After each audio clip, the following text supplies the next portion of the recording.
ministro da Fazenda, Fernando Haddad, anuncia nesta quinta-feira um pacote de medidas econômicas. Quem traz os detalhes para a gente agora é a Beatriz Manfredini. Bom dia, Bia. Há alguma indicação do que pode ser anunciado hoje? Tem sim, Cláudia. Temos indicações, devem ser aí colocadas 4 medidas provisórias, 2 decretos e também algumas portarias. Bom dia para você, para todo mundo que nos acompanha. O que a gente conseguiu apurar, né, dentro desse pacote então de medidas que serão anunciadas?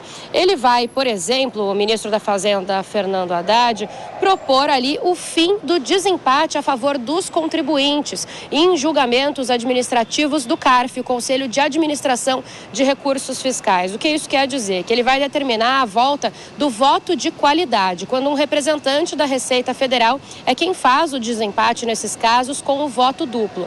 Na visão do ministro da Fazenda, isso vai fazer com que o governo federal consiga mais arrecadação.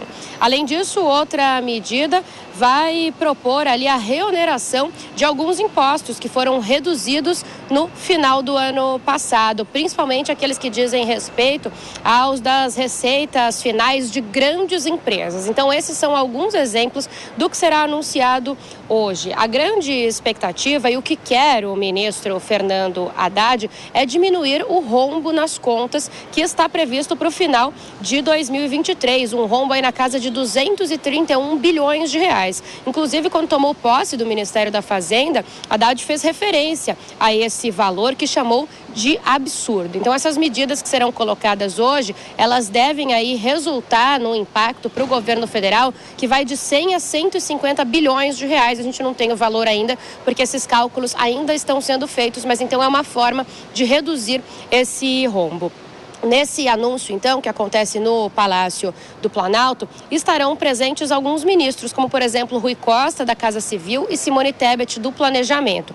Uma outra presença importante é a do presidente Lula. Qual que é a imagem que o Ministério da Fazenda tenta passar com isso? De que todos esses ministros e o presidente estão alinhados com essa medida econômica, essas medidas, né, esse pacote de medidas econômicas, e também que continuaram trabalhando, apesar aí dos ataques, assédios dos 3 poderes no último domingo, então passando também uma imagem de força. Cláudia.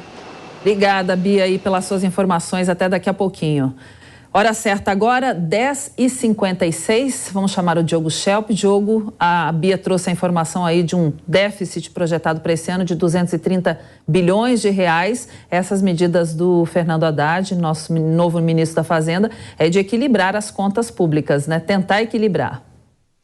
Pois é, Cláudia, tem 2 aspectos aí nessa notícia. O primeiro é que esse rombo, pelo menos parte dele, foi criado por iniciativa do próprio governo Lula, quando no ano passado, no período de transição, fez lá, né, aquela mobilização para aprovar a PEC da transição, ou PEC fura-teto, no Congresso Nacional, para abrir espaço no orçamento para cumprir promessas de campanha, entre elas pagamento do Bolsa Família com o valor, né, mantendo o valor de R$600 e com um adicional para 150 para quem tem crianças, né?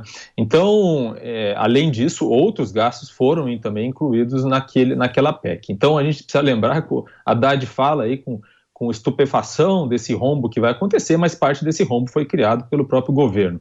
O outro aspecto é que as medidas todas dizem respeito justamente a uma recomposição da arrecadação, ou seja, aumento de receita para o governo federal. Isso significa, basicamente, mais impostos, não necessariamente criação de novos impostos, mas a cobrança de impostos, inclusive, que são devidos. Isso se explica aí por essa decisão de estabelecer uma espécie de voto de Minerva para empates no CARF. Por que essa decisão pode ser importante e pode ser efetiva?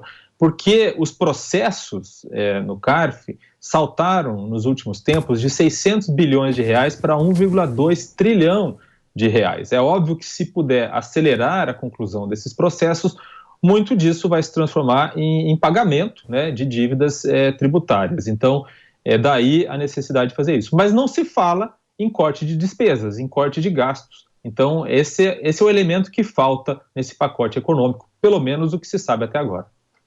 Bom, vamos falar